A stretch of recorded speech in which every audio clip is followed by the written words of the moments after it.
안녕하세요. 황혼 육아 중인 이제 칠순이 된 여자입니다.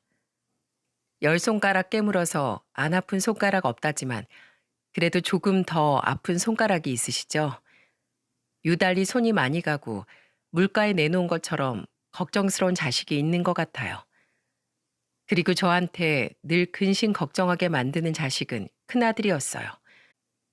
대부분 장남은 든든하다고 하는데 저희 집 장남은 어쩜 그렇게 손이 많이 가나 모르겠습니다. 제가 이 나이에 황혼 육아하고 있는 것도 큰아들 때문이에요. 저한테는 장성한 두 아들이 있습니다. 연년생이었던 두 아들은 세상 무엇과도 바꿀 수 없던 소중한 자식들이었습니다. 그런데 큰아들이 2살쯤 무렵 크게 아프면서 한 2년 동안 큰아들한테만 매달려 있었어요. 그래서 한시도 큰아들 곁을 떠날 수가 없었답니다. 그래도 다행스럽게 큰아들은 위험한 고비를 잘 넘겨줬고 건강한 모습으로 집으로 돌아올 수 있었어요. 그래도 한번 크게 아팠던 기억 때문에 늘 불안에 떨면서 큰아들을 살폈습니다. 더 아픈 손가락이 큰아들이었기 때문에 둘째한테 소홀했던 것 같아요. 그래서 그런지 둘째는 큰아들보다 1살 어렸지만 몇 살이나 더 많은 형 같았어요. 그래도 큰아들도 아팠던 것에 비해 건강하게 잘 크고 있다는 것에 그저 감사하기만 했었죠. 그렇게 잘 살고 있다고 믿었는데 남편이 외도하고 있다는 걸 알게 됐어요. 남편의 외도 사실은 저한테 큰 충격이었죠. 그 당시엔 애들 때문에 참고 사는 여자들도 많았는데 저는 배신감에 치를 떨었습니다. 그리고 그런 남편을 애들 아빠로 인정하고 싶지도 않았어요. 그래서 두 아들이 초등학교 때 남편과 이혼하고 혼자서 아이들을 키웠답니다. 제가 남편과 이혼하고 학교 앞에 분식집을 차려서 장사를 시작했어요. 김밥과 떡볶이, 순대를 팔아서 애들 교육에 누구보다 열의를 쏟았어요. 그런데 클수록 둘은 성향이 정반대였습니다. 둘째는 알아서 척척 자기 할 일을 잘했는데 큰아들은 우유부단하고 소심해서 늘 저한테 작은 일도 상의할 정도였습니다. 그래서 큰아들이 사회생활은 잘할까 걱정이었는데 30에 취업하더니 생각보다 잘 다니긴 하더라고요. 이렇게 한 번 들어간 첫 직장에서 쭉 일하고 있던 큰아들과 달리 둘째 아들은 공무원이 되겠다면서 시험을 준비하더니 공무원 꿈을 이뤘어요. 어쩜 두 형제가 이렇게 다른지 저도 궁금할 지경이었답니다. 그 후 공무원이 된 둘째 아들은 같은 공무원을 만나 결혼까지 했습니다. 30 초반 딱 좋은 나이에 결혼한 둘째 아들은 며느리도 진국이었습니다. 신혼집을 제가 살던 아파트 앞동에서 시작했는데 그때 둘째 며느리가 저한테 신이 난 목소리로 말했어요. 어머님 집이랑 가까우니까 너무 좋아요. 저희 자주 모여서 외식도 하고 그래요. 신혼부부 사이에 껴서 밥 먹는 눈치 없는 아줌마 만들려고 그래? 밥은 둘이서 오붓하게 먹어. 저희 연애만 2년 했는데 아직도 오붓하겠어요? 그러니까 어머님이 오셔서 분위기 좀 바꿔주세요. 어머님이 계셔야 저희도 웃으면서 밥 먹죠. 여기 앞에 식당 새로 오픈했던데 아주버님도 같이 나가서 외식하면 좋겠어요. 둘째 며느리는 늘 저한테 살갑게 말하면서 저를 잘 챙겨줬었어요. 특히 큰아들이 제 집에서 출퇴근했는데 며느린 아랑곳하지 않고 식구들과 잘 지냈습니다. 게다가 제가 당뇨가 있어서 제가 먹는 음식까지도 세심하게 챙겼어요. 한 번은 저녁 시간쯤 둘째 며느리가 저한테 전화를 하더니 뜬금없는 질문을 하더라고요. 어머님, 저녁 다 드셨어요? 저랑 나가서 동네 한 바퀴 돌아요. 유산소 운동을 꾸준히 해야 혈당 관리에 좋대요. 지금 나가서 걷고 오자고? 너무 오래 걸으면 힘든데. 저랑 딱 30분만 걷고 와요. 30분만 걸어줘도 도움 된다고 하니까 저랑 천천히 걸어봐요. 제가 지금 어머님 댁으로 갈 테니까 준비하고 계세요. 아셨죠? 둘째 며느린 정말 운동할 준비를 해서 집으로 온 거예요. 운동이랑 거리가 멀었던 전 둘째 며느리와 같이 유산소 운동도 하곤 했어요. 둘째 아들이 배우자를 잘 만난 덕분에 저도 참 행복했어요. 그런데 문제는 큰아들이었습니다. 30 중반이 될 때까지도 큰아들은 연애 한번 해본 적이 없던 모태솔로였습니다. 요즘 TV에서 연애를 한 번도 해본 적이 없던 사람 보고 모태솔로라고 한다고 하죠. 그게 바로 제 큰아들이었어요. 그래서 저는 워낙 숫기 없고 내성적이었던 큰아들이 결혼도 못할 줄 알았습니다. 그런데 어느 날 30 후반쯤 된 큰아들이 결혼할 여자라면서 여자를 데려온 거예요. 그 무렵 첫 연애를 시작한 아들이 달라 보이긴 했는데 이렇게 갑자기 결혼한다고 할 줄 몰랐거든요. 그래서 처음 아들이 여자를 데려왔을 때 저는 궁금한 목소리로 물었습니다. 우리 아들이랑 성격은 잘 맞아요? 워낙 애가 말이 없어서 좀 답답한 부분이 있을 텐데. 아니에요. 오빠가 말이 없는 편이긴 한데 그만큼 제 이야기를 경청해 주니까 전 그 점이 좋아요. 아마 오빠가 지금 성격이 아니면 전 힘들었을 것 같아요. 집신도 짝이 있다더니 둘이 그런 점이 잘 맞나 보네. 큰며느리는 처음에 아들과 성격이 잘 맞는다면서 말했습니다.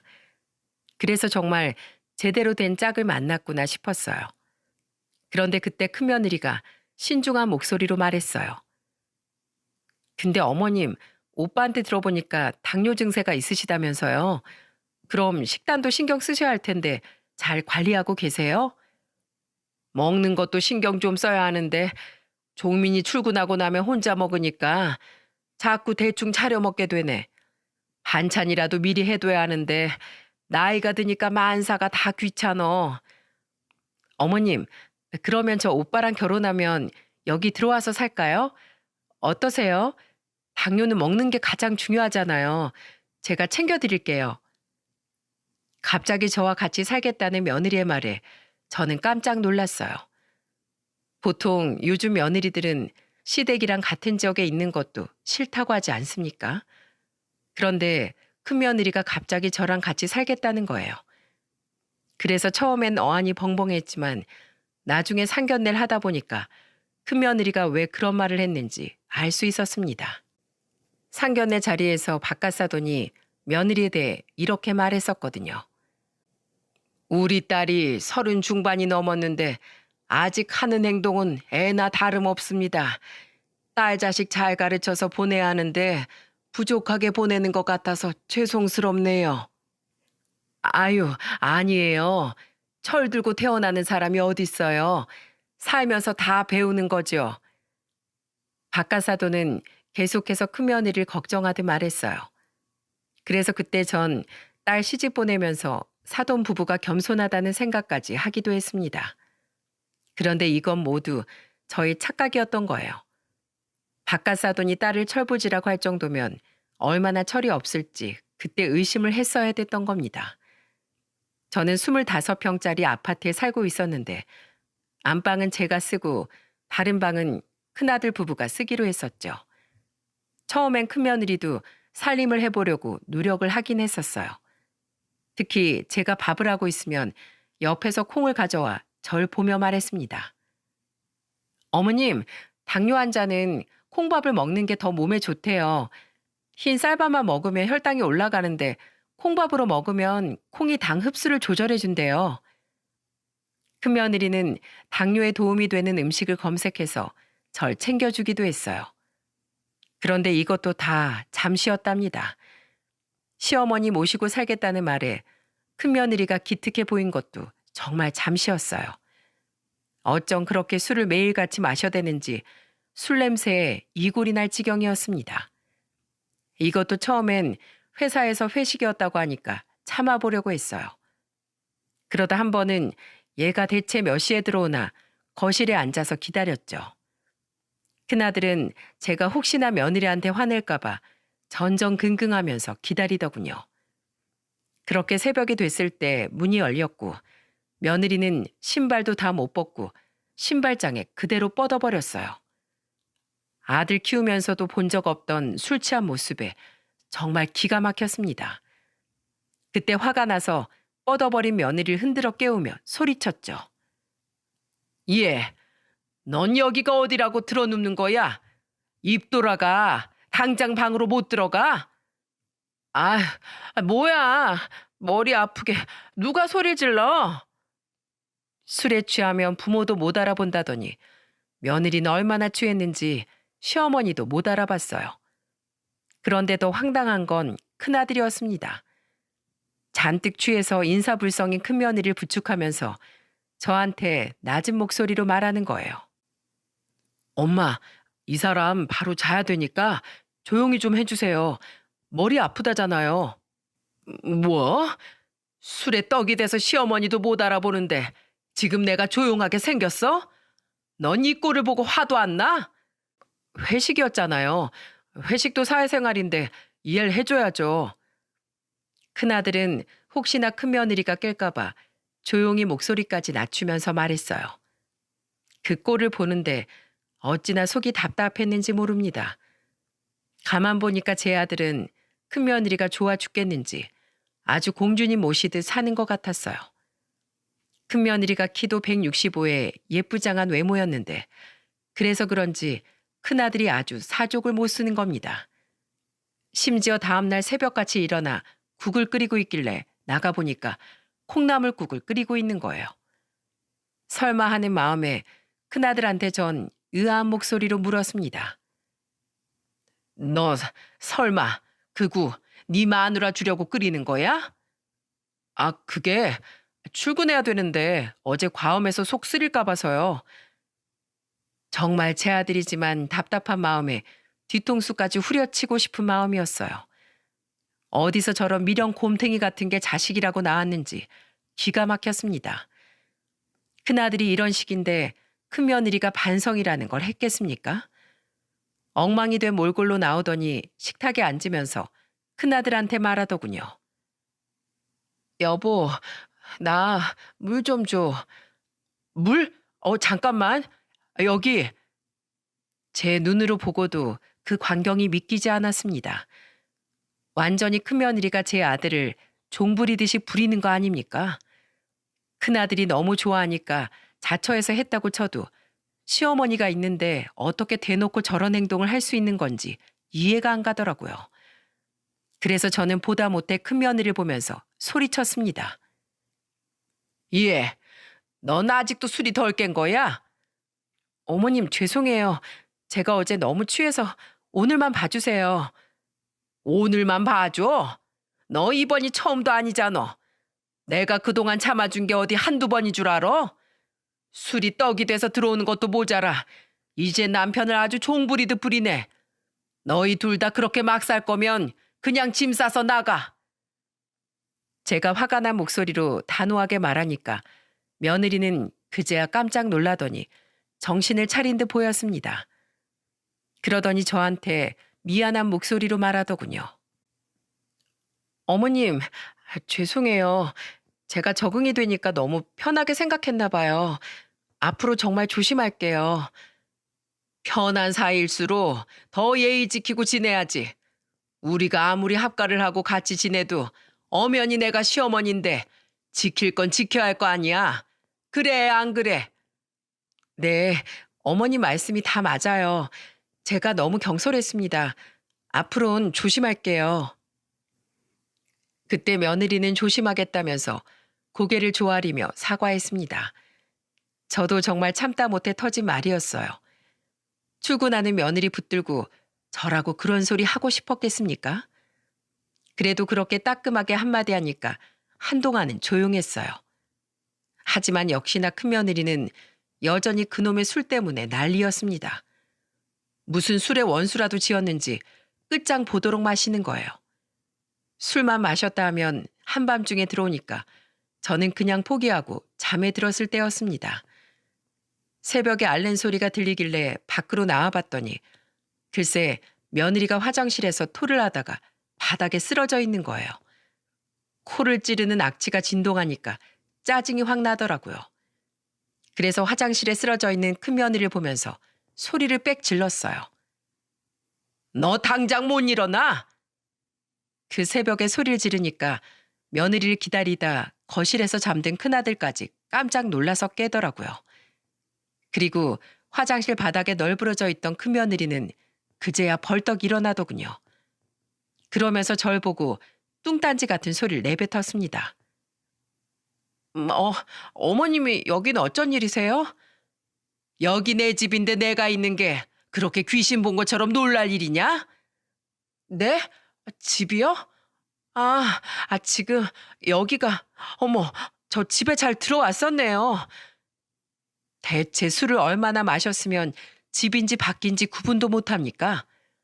너무 화가 나서 저는 뻥찐 표정으로 서 있는 큰며느리를 보고 화를 냈습니다. 나 더 이상 이 꼴 못 보니까 너 화장실 청소 싹 해놓고 내일 아침에 짐 싸서 둘 다 나가. 네?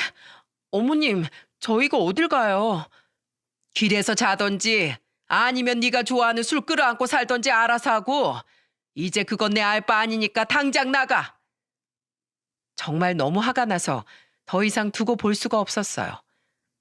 그래서 저는 큰며느리한테 당장 나가라고 소리쳤습니다.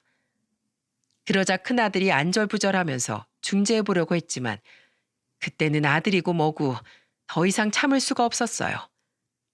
그렇게 나가라고 소리치고 저는 잠에 들었고 다음 날 아침 일어나 보니까 큰며느리는 청소도 싹 해놓은 뒤였습니다. 그리고 아침까지 준비하면서 분주하게 움직이고 있었어요. 그러다 제가 나온 걸 보고 큰며느리는 제 눈치를 보더니 앞치마에서 무언가를 꺼내면서 다가오더군요. 그리고 큰며느리가 제 앞에 무릎을 꿇으면서 단호하게 말했습니다. 어머님, 어제는 제가 정말 죄송했어요. 저 정말 앞으로는 술 입에도 안 댈게요. 정말이에요.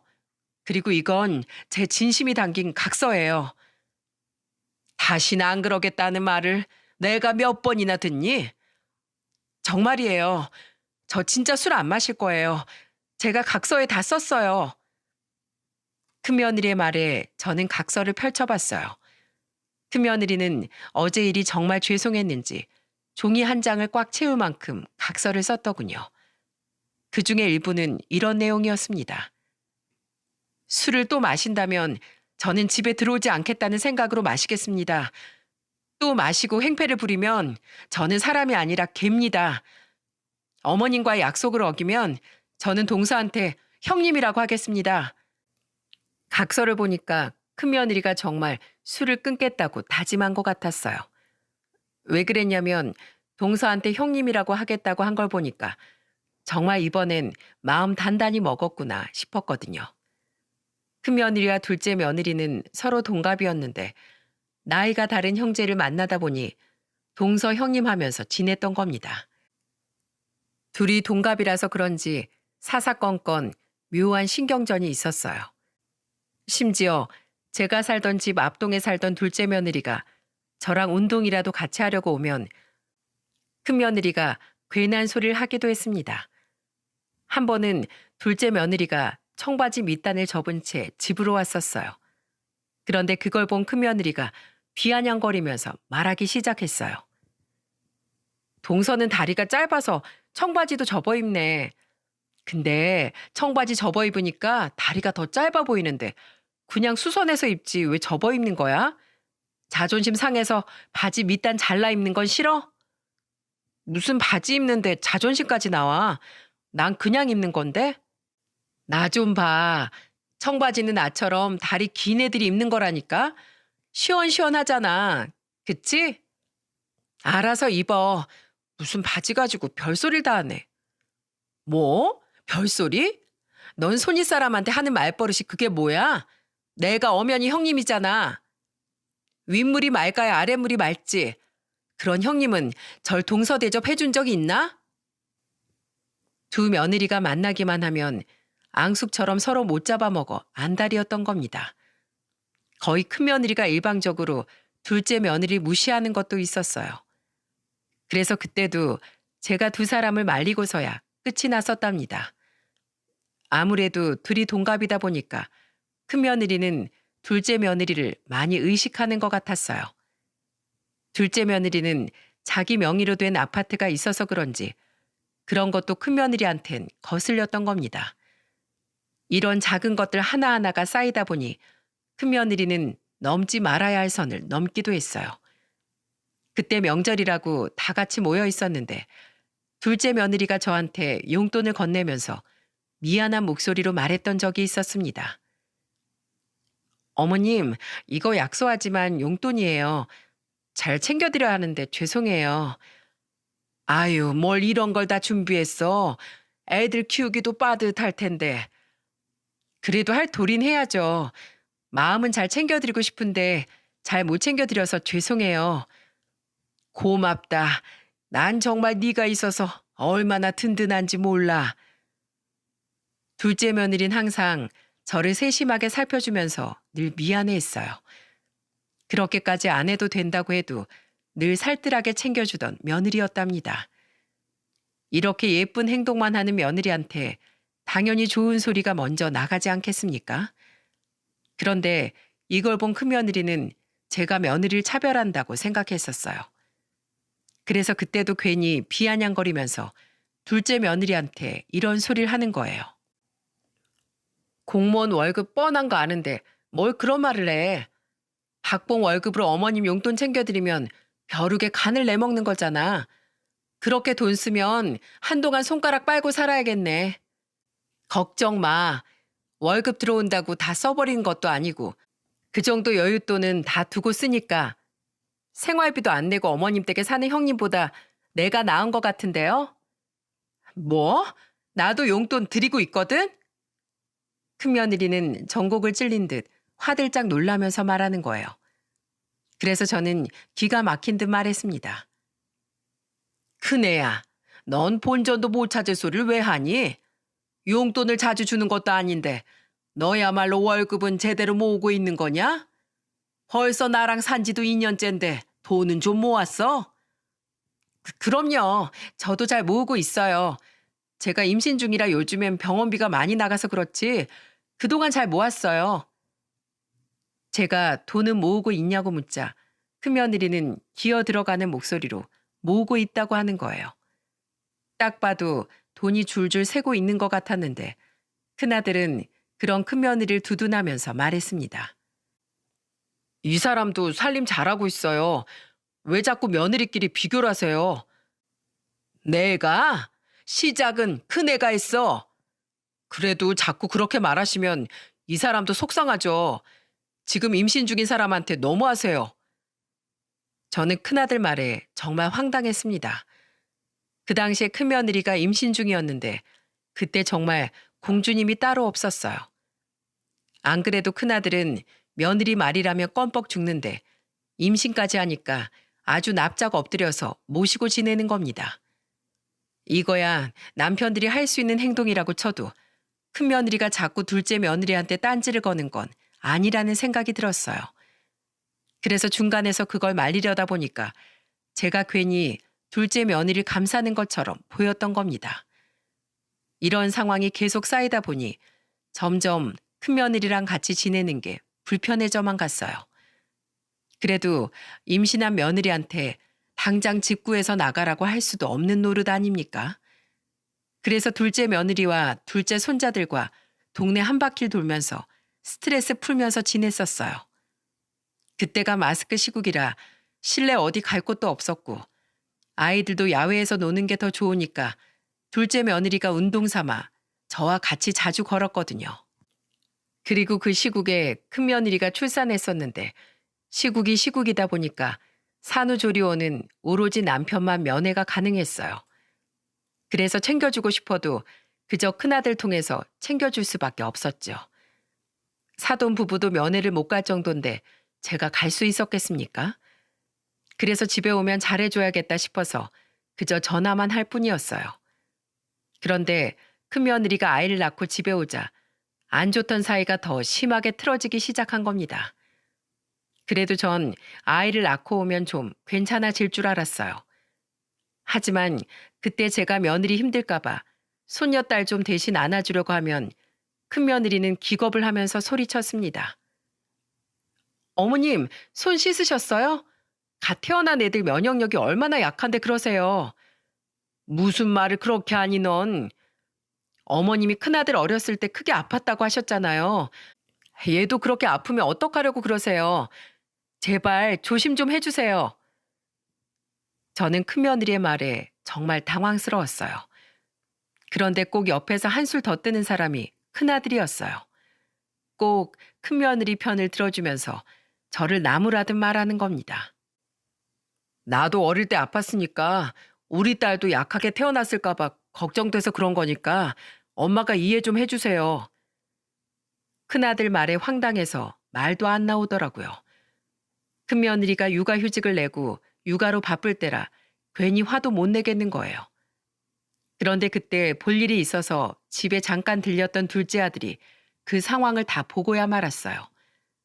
비밀번호를 알고 있던 둘째 아들은 혹시나 조카가 자고 있을까봐 조용히 들어왔던 겁니다.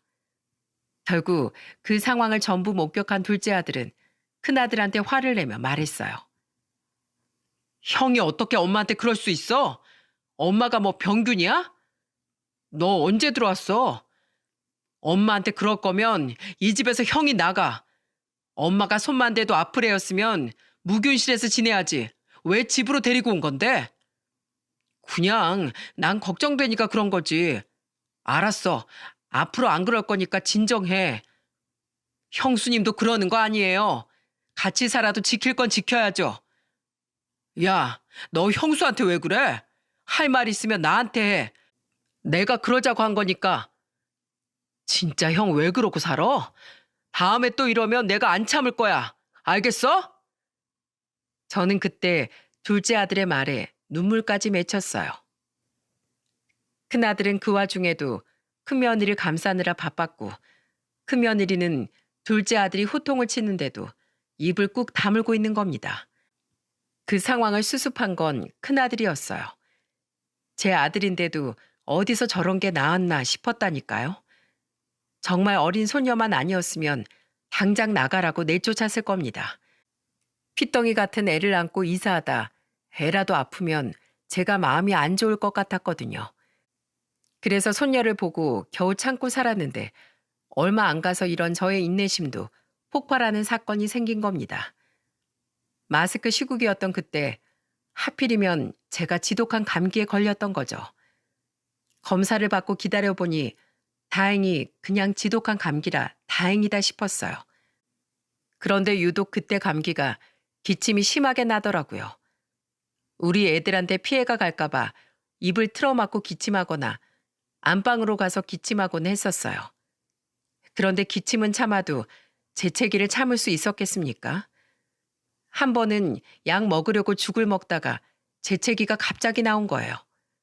그런데 같이 식탁에 있던 큰며느리가 정색을 하면서 저한테 화를 내는 겁니다. 어머님, 지금 뭐 하시는 거예요? 더러워 죽겠어요. 애한테 옮으면 어머님이 책임지실 거예요? 그냥 병원에 입원하시든지 동선에 가 있든 하세요. 계속 기침하실 거면 그냥 나가세요. 나가시라고요, 좀. 밥숟가락까지 식탁에 세게 탁 내려놓으면서 소리치는 큰며느리의 고함에 저는 기가 막혔습니다. 그런데 저를 황당하게 만든 건 옆에서 멀뚱멀뚱 보고 있던 큰아들이었어요. 어이없는 표정으로 큰아들을 쳐다보니까 그제야 말을 하더군요. 엄마, 아내 말에 난 복종하는 거 알지? 가만 들어보니까 아내 말이 맞는 것 같은데 그냥 엄마가 병원에 입원하거나 아니면 기침 멈출 때까지 밖에 좀 있다가 와요. 괜히 옮아서 손녀 감기라도 걸리면 엄마도 눈치 보일 거 아니야. 큰아들의 말에 정말 황당했습니다. 억울함과 분노가 차오른 전 큰아들한테 화까지 내면서 말했습니다.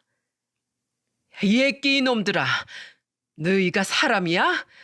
내가 한겨울에 지독한 감기에 걸렸으면 약은 먹었는지 몸은 괜찮은지 물어보는 게 순서지. 근데 재채기 한 번 했다고 나한테 그딴 소리 짓거려? 됐어. 다 필요 없어. 전 화가 나서 소리를 치다가 홧김에 집을 나와버렸어요. 어차피 내 집인데 다시 들어가는 건 제 자유니까 잠시라도 배은망덕한 놈들을 피해 있고 싶었습니다. 자꾸 눈물이 날 것 같아서 무작정 나왔던 거예요. 지극정성으로 키웠던 큰아들이 이제는 여자에 미쳐서 저한테 막 하는 모습이 정말 한심했거든요. 무작정 달려나와서 지하철역 앞에 앉아 눈물을 닦고 있었어요. 그런데 그때 마침 둘째 며느리한테 전화가 온 거예요. 저는 목을 가다듬고 전화를 받았습니다. 둘째 며느리는 아무것도 모르고 걱정 가득한 목소리로 말하더군요. 어머님, 애 아빠한테 얘기 들었어요. 감기 심하게 걸리셨다면서요. 내일 오후에 반차 내고 집으로 모시러 갈 테니까 저랑 같이 병원 가요. 걱정하면서 병원에 가자고 하는 둘째 며느리 목소리에 저는 눈물이 났습니다. 같은 며느리인데 어쩜 이렇게 다른지 비교가 될 수밖에 없었어요. 그때 저도 모르게 조금 훌쩍거렸던 것 같습니다. 그랬더니 둘째 며느리가 눈치채고 놀란 목소리로 물었습니다. 어머님, 지금 우시는 거예요? 무슨 일 있으세요? 아니야. 내가 지금 목이 좀 아프니까 일단 좀 끊자. 저는 울고 있냐고 묻는 며느리의 물음에 황급히 전화를 끊었어요. 그런데 둘째 며느리가 걱정되는지 계속해서 전화를 하기 시작하는 겁니다. 그렇게 부재중이 7통이 넘어가니까 괜한 걱정만 끼치는 것 같아 전화를 받았어요. 둘째 며느린 전화를 받자마자 다급히 물었습니다. 어머님, 무슨 일이세요? 네? 내가 마음이 좀 힘들어서 그래. 대체 첫째네랑 어떻게 살아야 되는지 모르겠다. 너무 답답하고 힘들어. 지금 어디 계세요? 밖이세요? 제가 지금 갈게요. 그렇게 둘째 며느리한테 제 위치를 알려줬고 곧이어 두툼한 외투를 들고 둘째 며느리가 나타났습니다. 제가 추울까 봐 외투까지 챙겨온 둘째 며느리가 어찌나 반가웠는지 모릅니다. 저를 발견한 둘째 며느리는 달려오더니 다급한 목소리로 말했어요. 날씨가 이렇게 추운데 얇게 입고 나오시면 어떡해요. 빨리 이거 입으세요. 어머님, 대체 무슨 일이 있으셨길래 이렇게 옷도 못 챙겨 입고 나오신 거예요? 네? 둘째야, 나 너무 서럽다. 서러워. 저는 둘째 며느리한테 답답하고 억울한 제 속을 다 털어놨어요. 그러자 그동안 있었던 일을 전부 들은 둘째가 제 손을 잡으면서 말하더군요. 어머님, 일어나세요. 왜 어머님이 여기 이러고 계세요? 반성해야 될 놈들은 집에 버젓이 있는데요. 저랑 같이 가요. 제가 본때를 보여줄게요. 둘째 며느린 당찬 목소리로 제 손을 잡아 끌면서 소리쳤어요. 천군 만마를 얻은 듯 저는 그렇게 둘째 며느리와 집으로 돌아갔습니다. 며느리 차를 타고 가는 내내 저는 생각을 정리하면서 드디어 한 가지 결심을 내렸어요. 그리고 집에 도착하자마자 큰며느리의 말에 저는 그 결심을 실행하기로 했어요. 그때 초인종을 누르고 문이 열리면서 큰며느리가 비아냥거리면서 말하기 시작했습니다. 밖에서 지금 혹을 달고 오셨네요. 뭐? 혹? 넌 동서한테 그게 무슨 말버릇이야? 제가 화를 내면서 소리치자 둘째 며느리가 태어난 목소리로 절 말리면서 말하더군요. 어머님, 진정하세요. 형님 입장에선 굴러들어온 돌인데 혹이잖아요. 근데 굴러들어온 돌이 박힌 돌 빼러 온 건 몰랐을 거예요. 뭐? 굴러들어온 돌이 박힌 돌을 빼? 나 들으라고 하는 소리야? 머리가 나빠서 그렇게 사나 했는데 그래도 눈치는 있네. 가정교육을 어떻게 받았길래 이 인생을 그따위로 살아? 야, 너 나보다 계급도 낮은 게 지금 뭐 하는 짓이야? 말 똑바로 못해? 진짜 우리나라 족보가 참 이상해. 어차피 너나 나나 동갑인데 계급장 떼고 덤벼보라니까? 형님이면 좀 형님답게 굴어봐. 꼬박꼬박 형님 언니 해주니까 진짜 그런 줄 알지? 너 저기 가서 무릎 꿇고 10분 동안 반성하면 내가 다시 형님 대접해줄게. 내가 미쳤냐? 네 말에 고분고분 무릎이나 꿇게. 어머님, 제가 뭐 잘못한 거 없잖아요. 동서가 저한테 이렇게까지 하는데 그냥 보고만 계실 거예요? 뭐야? 이게 아직도 정신 못 차렸네. 혼나 볼래 너? 둘째 며느린 큰 며느리 응징하려고 손을 번쩍 들었어요. 그래서 저는 그런 둘째를 말리면서 말했습니다. 둘째야, 그럴 거 없다. 왜 이깟 일로 네 손을 더럽히니? 내 알아서 하마. 어머님, 저런 애들은 초장에서 작사를 내야 말을 들어먹어요. 그동안 너무 봐주셔서 저러는 거라니까요. 그래, 둘째야. 무슨 말인지 다 알아. 첫째 너, 아직도 네가 뭘 잘못했는지 모르는 거냐? 제 말에 큰며느리는 억울하다는 듯 말했어요. 저는 이제 아이 엄마인데 당연히 엄마로서 말한 건데 그게 그렇게 기분 나쁘세요? 그러시겠다. 그럼 난 집주인 입장에서 얘기할 테니까 너도 군소리 없이 들어. 생활비도 한 푼 안 내고 얹혀 살면서 내가 기침 한 번 했다고 그렇게 잔소리를 해? 그동안 내가 밥 해주고 재워주고 했던 거 전부 청구할 거니까 지금 당장 나가. 어머님, 한겨울에 애를 데리고 어딜 나가라는 거예요? 지금 나가라고요? 그래. 나는 집 주인으로서 너희를 도저히 용납 못하겠으니까 나가라고. 내가 손녀 보고 참으려고 했는데 도저히 네 그 노란 싹수 때문에 못 참겠으니까 다 나가. 제가 단호하게 말하자 큰아들은 당황한 목소리로 절 말리면서 말했습니다. 엄마, 소녀까지 있는데 엄마가 어떻게 그럴 수 있어? 야, 너도 똑같아. 어? 그러는 넌 아들이 돼가지고 엄마한테 어떻게 그럴 수가 있어? 네가 그러고도 아들이야? 난 화낸 적 없잖아. 야, 언젠 너랑 네 마누라가 바늘과 실이라면서. 그러니까 둘이 세트로 나가라고.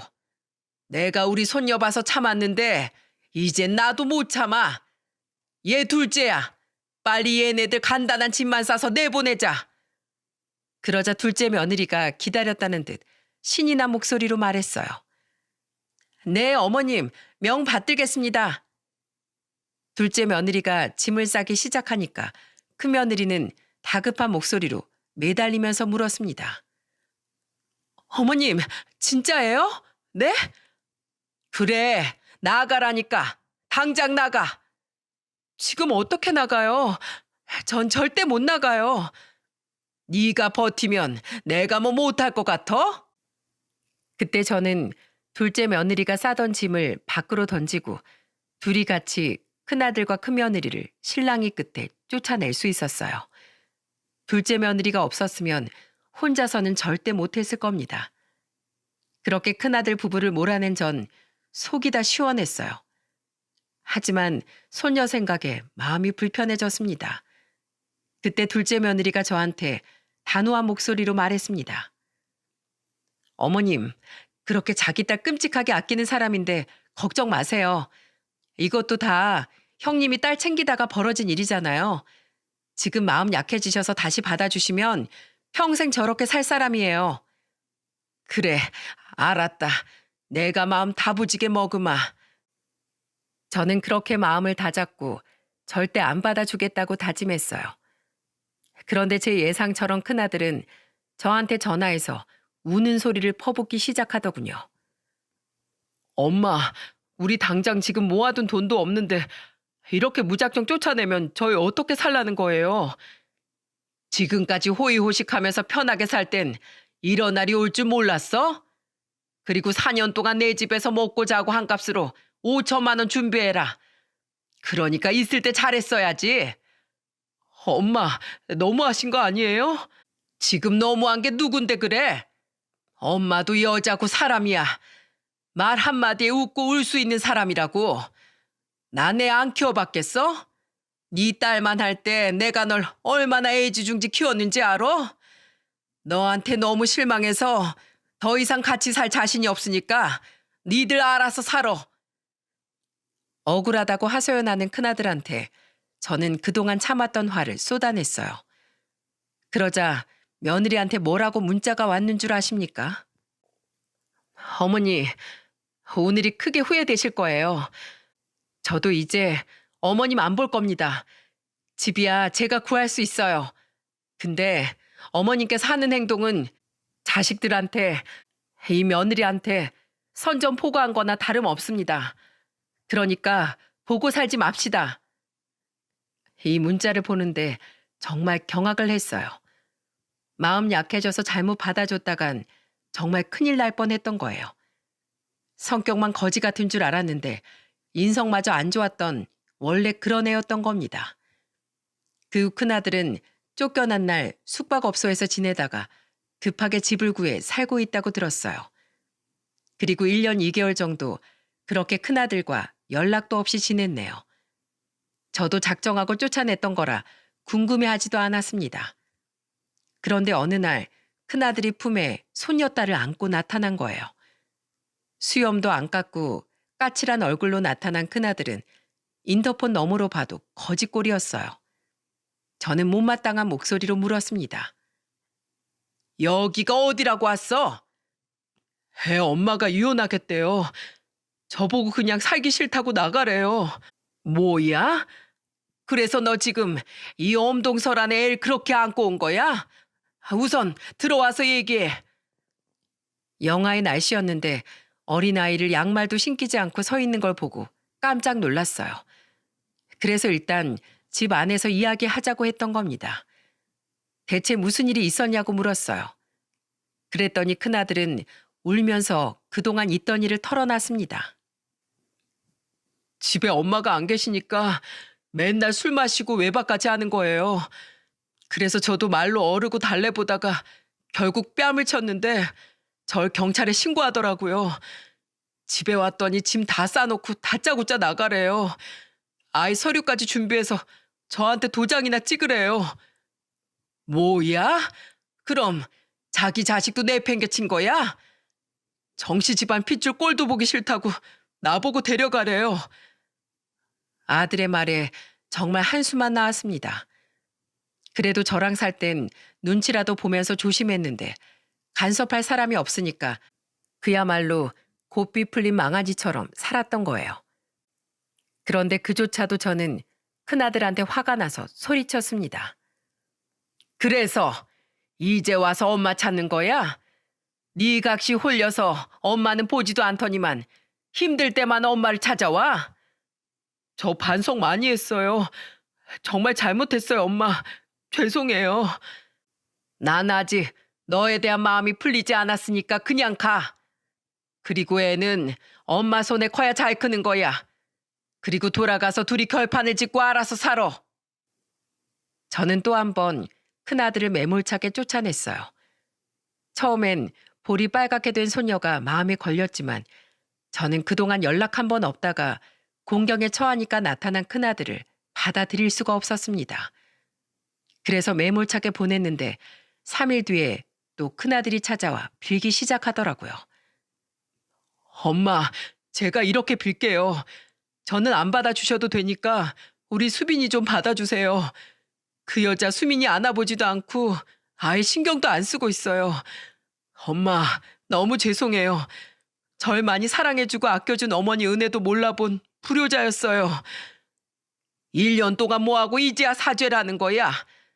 그리고 내가 애 보는 기계냐? 엄만 못 키우니까 돌아가.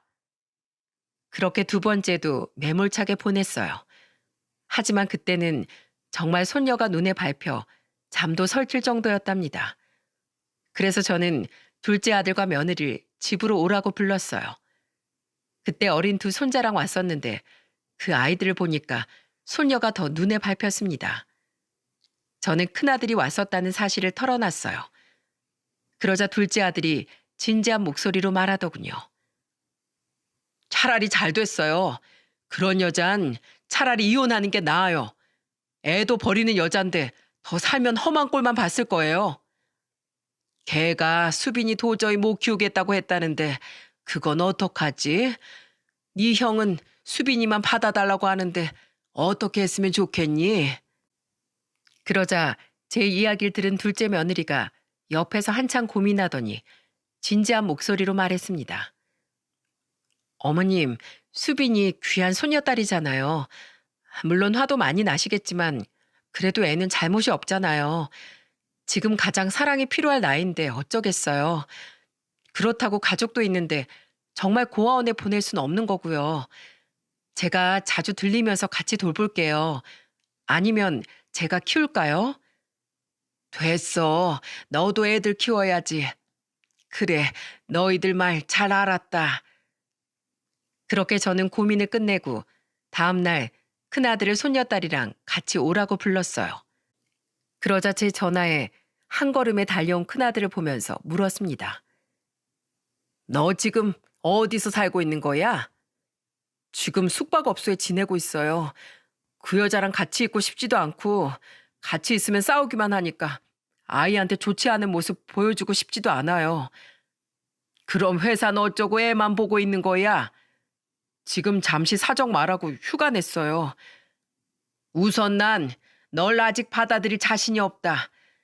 널 키우면서 네가 잘났든 못났든 항상 널 아끼면서 키웠어. 근데 넌 날 엄마로 제대로 대접이나 해줘봤어?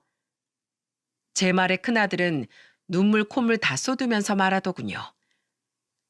잘 키워주셨는데 못난 모습만 보여서 너무 죄송해요. 제가 잘못했습니다.